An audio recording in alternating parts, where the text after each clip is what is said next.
for people who go on a diet to lose weight, ending up putting it back on again? Well, our next guest says that's all down to our subconscious mind. Dr. Meg Arroll says losing weight is less about food and more about psychology. And she's revealing the secrets to lasting weight loss in her new book, The Shrinkology Solution. Great title. Dr. Meg joins us now from London. Firstly, Dr. Meg, your book puts the focus on on people's personalities.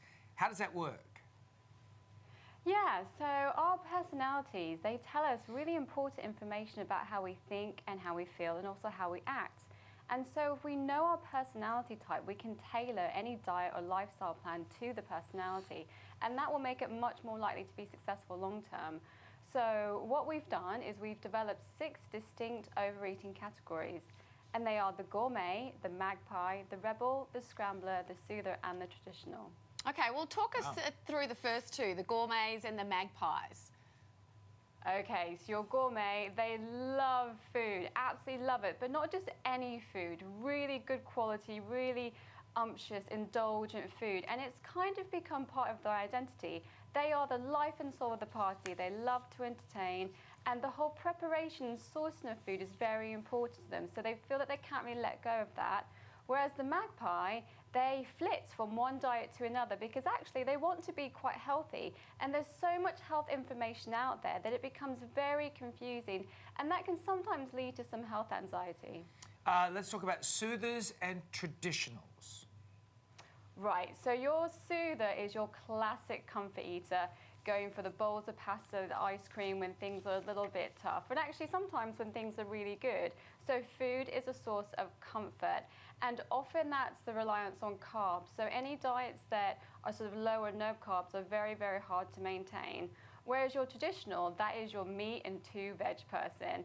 They will have preset eating behaviours, mainly from childhood, that they find very hard to break free from, and they don't really like taking risks, and they can become quite frustrated with new diet news and changes because they really want to stick to what they know. Okay, the last two personality types are the rebels and the scramblers. I think I might be a scrambler. Sounds delicious. What are you if you're one of these?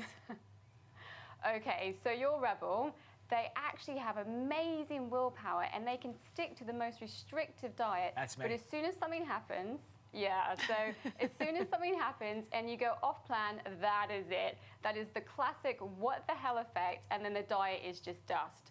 Whereas your scrambler is often your busy working parent, okay? That's me. Oh, no, Does that sound familiar? Yeah. So just no time. Feel like you have no time, always multitasking, far too busy to really prep a meal and sit down with it, and nibbles and snacks throughout the day. So often scramblers are quite surprised at how much they eat, but they don't even realise it.